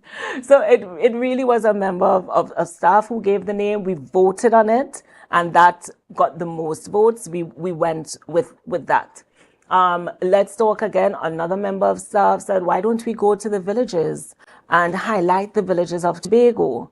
Great idea. And so we took that on board, and that's what we are doing now. So Let's Talk Tobago previously used to be 30 minutes of THA programming. We are now highlighting the villages, and I really want to just implore the villages to look out for us when we are coming to your village. We want to highlight what is happening in Tobago. A lot of things are happening in Tobago and persons don't know. So that's the essence of Let's Talk Tobago. We still have the same host, Davia Chambers. She's joined by Crystal George and Ryan McCool. And now Patricia Nicholson Richards is doing 116. So it's just a slight deviation from what we had. Persons might think they don't have the opportunity for their event to be covered and showcased. We are still doing that. So we have what you call Tobago Notes, and that's those short stories are a little longer than what you'll see in 116, and they will go into depth, in any event we've covered. So yes, we still cover the different events in a more detailed way. and we brand that as Tobago Notes, and we still show that on television at the end of the week in what we call the THA Omnibus. So that's longer, and that's for those who want to sit and they have the time and they can sit for 30 minutes and look at a more detailed program of the Tobago House of Assembly events and whatever else has happened in Tobago. Right. So those are really the differences. It's really us trying to reach all our audiences, and because we recognize that we have different audiences in the whole media and communications space. Right, and when it comes to 116, you said that's a shorter form content. Would we see a social media page for the show popping up where we can get bites of that on social media as well? That's very interesting, Chanel. We haven't actually discussed separating it out like that, but that is certainly something that we can explore. So at the moment, everything is disseminated on the Office of the Chief Secretary's social media page, but that is certainly an food for thought. Yeah, especially, we have platforms now like TikTok that reach a younger generation. Yes. And, specifically the fact that it's short form content, maybe cutting the episode up into maybe 3 different videos. And we are on TikTok, but as I said, in terms of having a separate page for that, that is something we can discuss. But we are on TikTok, we are on Instagram, we are on Facebook, we are on YouTube, and so you can catch all our programming on the platforms. We look forward to seeing that there. We want to thank you so much for coming on this morning and giving us your time. We look forward to supporting 116 as well as the new installation of Let's Talk. Be sure to look out for it and follow the Office of the Chief Secretary on all social media platforms. We're going to take a break right here and we'll be back with much more conversation right after this. See you soon. It's a brand new morning, rise up to a brand new dawning. As the passion start to rise, the energy fill the skies. I say thanks a favor to wake up and hear me neighbor. 60,000 people strong, and the vibes is never wrong. We got beauty, we got power. I'm so relieved Javel gave me this money. Now I could enjoy the holidays with my family and not have to worry about monies for bags, books, and shoes. Javel? Who is Javel? She could give me some money too? Javel is the July-August vacation education loan at Bethel Credit Union. Up to $20,000 to help with all additional expenses during this July-August. Yes, you heard right. Call the Bethel Credit Union and ask for Javel. She'll hook you up with the money to take care of all your additional expenses this holiday season. Open to new members too. Get up to $20,000 and have a worry-free holiday with Javel. Call 639-8226 or 631-1336 or message us on Facebook for more information. Are you an architect or draftsman looking to upgrade your skills, or a beginner eager to master essential tools? ReCAD Labs has the solution. Our Revit Architecture Fundamental Tobago course is designed to boost your skills and confidence. Running from October 6th to November 17th, this course includes a live session on November 17th for hands-on learning. Learn from experts in our virtual classroom and stay ahead in the world of architecture. Visit recadlabs.com to enroll now and follow us on social media for updates. Are you ready to optimize your wedding business for engagement season and book more clients? Refine is the place to be. Refine, the Wedding Business Summit. Saturday, 14th September 2024 from 9 a.m. Pigeon Point Heritage Park, Tobago. This premier event is designed specifically for Caribbean wedding industry professionals. Gain expert insights, practical knowledge, and valuable connections that can help you thrive in the destination wedding market. Register now at refinesummit.com. It is time to refine. Refine, the Wedding Business Summit. Get insider info, advice, and insights from local, regional, and international players in the destination wedding market. Refine, the Wedding Business Summit. Saturday, 14th September 2024, Pigeon Point Heritage Park, Tobago. It's time to refine.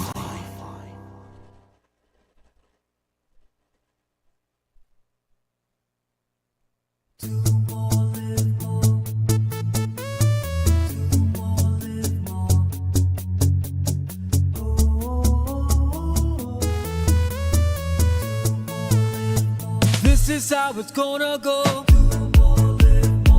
They better look up below, 'cause this is your show, and everybody's gonna know. Say it to them once again. They better look up below. This is your show, and everybody's gonna know. That's how it's gonna go. They better look up below, 'cause this is your show. Don't tell me about work I out on the road today. Don't tell me about work I out on the road today.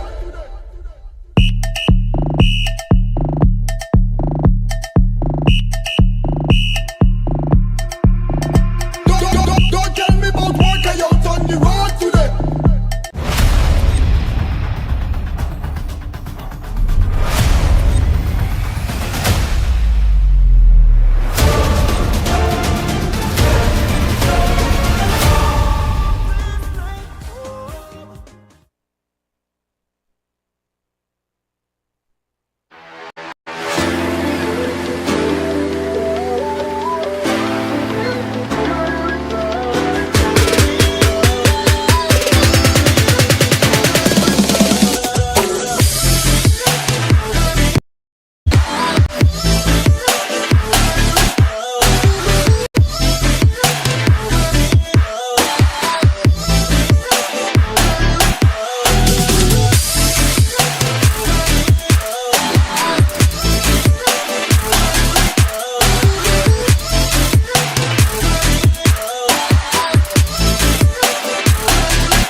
It's a brand new morning, rise up to a brand new dawning as the passion start to rise. Good morning, and welcome back to Good Morning Tobago. This morning we are talking celebrating 100. This morning we have in studio with us Miss Zelma Cowie, who is the chairman of the Bishop's Centennial Committee, as well as Miss Brittany Romeo, who is the Centennial Marketing Ambassador. Good morning and welcome as you celebrate 100. Now we see that the Bishop's High School has been having a number of activities throughout this year to celebrate 100, but now you are officially launching your celebration. Talk to us a bit about that, Ms. Romeo. Okay, good morning, Chanel, and thank you so much for having us here this morning on Tobago Updates. And good morning, Tobago. I hope you're having an amazing, beautiful day today. So as you know, Bishop's High School has been founded in 1925, and in a year, we will be celebrating our centennial anniversary, which is no simple feat, given that this is the first school in Tobago, first co-ed school to be able to have that milestone, and the influence and impact that Bishop's has been able to do throughout the length and breadth of the world, I think is something that we are really excited about celebrating and commemorating together. So that is why we are here now to officially start the launch of the centennial celebrations, knowing that on this Friday is when we're going to be celebrating. This Friday is when we're going to be celebrating our 99th Founders Day procession and also the media launch of it all. So you are celebrating 100, Ms. Cowie. Tell us, what does that look like for past students, alumni? Tell us about that. Well, our theme is honoring the past, celebrating the present, and shaping the future with God's grace, so that all our activities will be intertwined. You know, we're moving very seamlessly from the past to the present and so on. And so, do we start on Friday, or you want me to go back? I know that on Friday, the 13th is when you are having your official celebration. So tell us about that. And I see that you have sent out an invitation. Is the invitation open to all alumni? Well, the invitation is really for the media. Okay. But we will never turn back anybody because we do Exactly. not want to quell the excitement because people are excited. We have started to get the word out there and persons are excited. So I just wanted to start with Friday, the 13th. The actual date is the 14th. But because we wanted student involvement, because you cannot celebrate a school without students. And so the Thanksgiving service begins at 9 a.m. at the St. Andrew's Anglican Church. The Bishop, the Right Reverend Bishop Claude Berkeley, Bishop of Trinidad and Tobago, class of 1974, he will be the chief celebrant. And then we move to a procession of witness and a celebration through the streets of Scarborough. What is going to be exciting as well is that we are going to have 2 proclamations. Bishop's High School's Bishop's history is Tobago's legacy. And so we have moved from the confines of the classroom and we are going to proclaim Bishop's High School's celebration in the middle of Scarborough. That's on Friday. We will have a second proclamation at that iconic, what is becoming an iconic site at the I Love Tobago sign. We're going to be doing that. Then we're going to arrive at the school compound to get the bishop's blessing. We are going to be launching our centennial website and we're going to have a media conference. So following that media conference, we are going to be unveiling our activities over the years. So as I said before, we just wanted to, the theme of the celebrations, honoring the past, and there are a number of activities that will do just that. Just a snippet. We're going to be honoring 100 Bishopians, persons who would have contributed to Bishop's High School in various spheres of endeavor. So, and we're going to be celebrating the present. We're going to be showcasing what I'd like to refer to as our historical assets. We're going to be having like an exposition of all our literary works, the works of all Bishopians who have ever written a book, papers, and we're going to have like a visual arts exposition as well, all our artists and so on. So that is going to be launched in 2025. It will run here for about a month and it will go to Trinidad. And if we look too at shaping the future, some of our activities will include a men's forum in leadership. And we have earmarked persons who would have gone to Bishop's High School, our Honorable Prime Minister, Dr. Keith Rowley, as Prime Minister. We will have as well our Chief Secretary, the Honorable Fali Augustine. He is also a Bishopian. We will invite as well Chief Justice Ivo Archie, who is himself an alumni, and the Bishop of Trinidad and Tobago, the Right Reverend Claude Berkeley. And these people have assumed leadership roles. And so they need to share with the younger ones what did it take to get there, you know, and how they can inspire young people to aspire to these lofty positions. Right. And Miss Brittany Romeo, this celebration is somewhat of a Bishop's Excellence celebration of sorts. Tell us a bit about looking to the future and the ideas surrounding that. So one thing we want to really highlight is the fact that it's not just bishops alone, because it is a Tobago celebration, it's a Trinidad and Tobago celebration. It's a worldwide celebration because there is a diaspora who are worldwide who also want to be a part of the celebration. So one thing, and I know you mentioned about if past alumni would be able to get involved on Friday as well, we will be streaming online, so there will be that online presence where they'll be able to connect and start to get involved and engage, because once that website drops, they can go on it and see, sign up, they can get their information and see how they can prepare for the year of activities. Now, shaping the future, because it's so interesting to see that 100 years is about to culminate, and then you have to start thinking about the next 100 years. So of course, this is where we would like to instill certain values to the next generation so that they can be a part of it and to continue that long life legacy, to know that, you know what, this has been an amazing feat and we have a responsibility to see how we can carry this forward into the next 100 years. Excellent. Tell us a bit about the website that's So going to be launching on Friday. No problem. So the website is actually bishopstobago100.com. Now, if you go on it, you're going to see a welcome page, but it's not officially opened as yet to anyone because we want to wait until Friday to start that excitement. And so what we did is that we would have created multiple areas where persons can be able to share their content, if they have photos, if they have memories, because we want to be able to tell that story and curate that story about what was life at Bishops for them, and to be able to document, because as Ms. Covey would have mentioned, we have a lot of historical assets, and of course 100 years of work takes some time.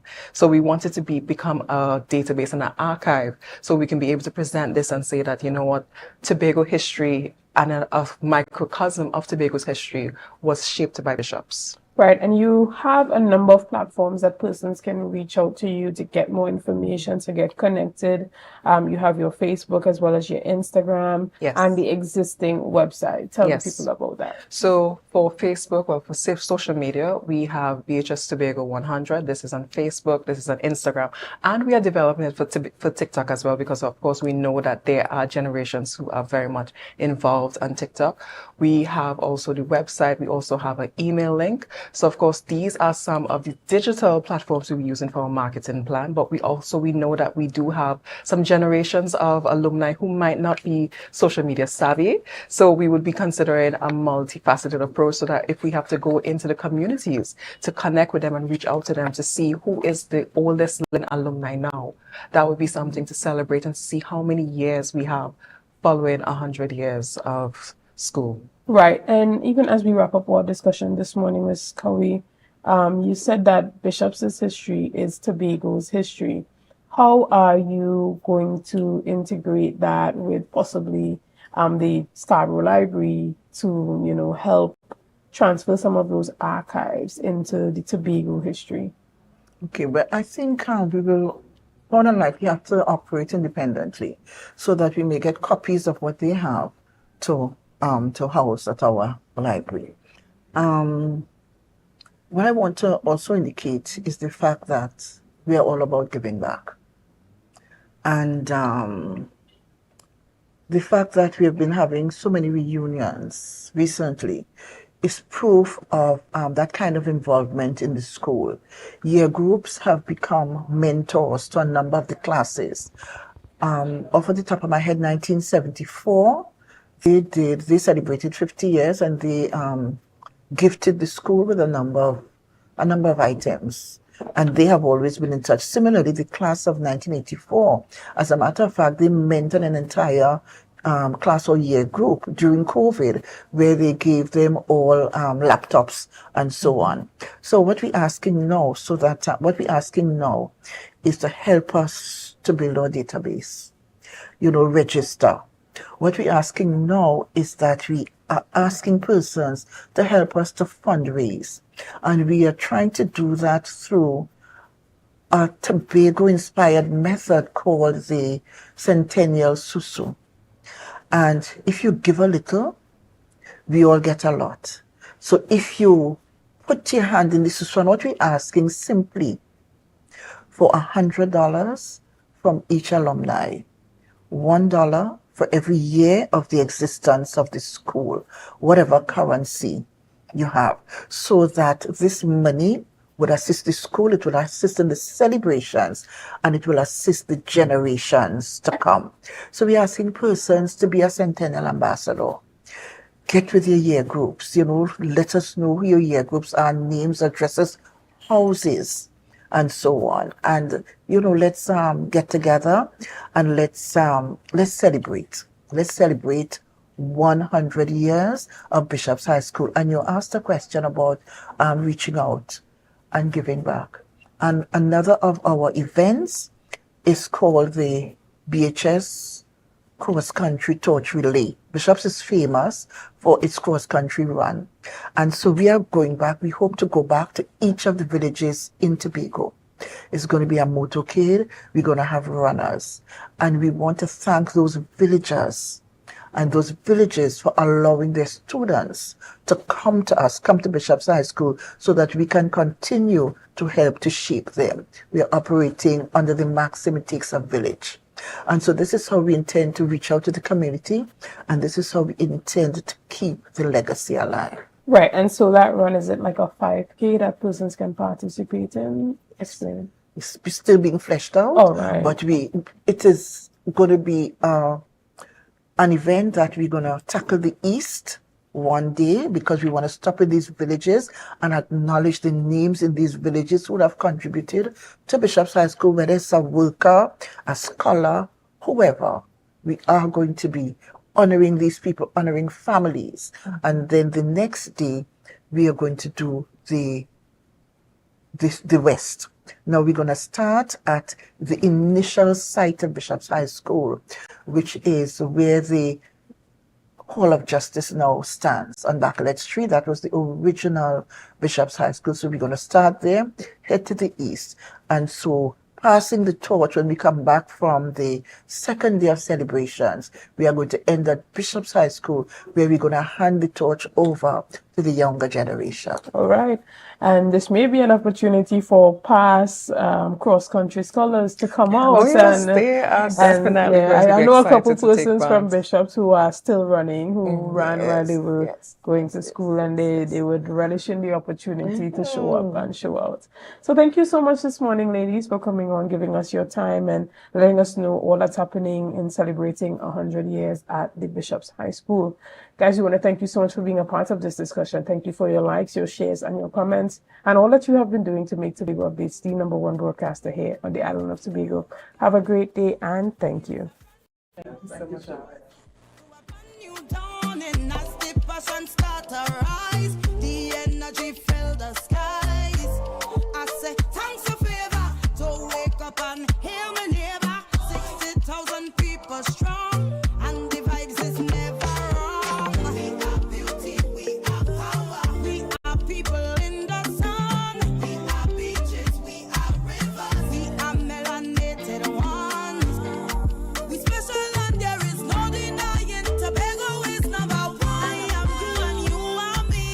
Together we stronger. Good morning. You're viewing Tobago Updates Television, your exclusive gateway to Tobago, broadcasting the beauty of this island paradise to the world.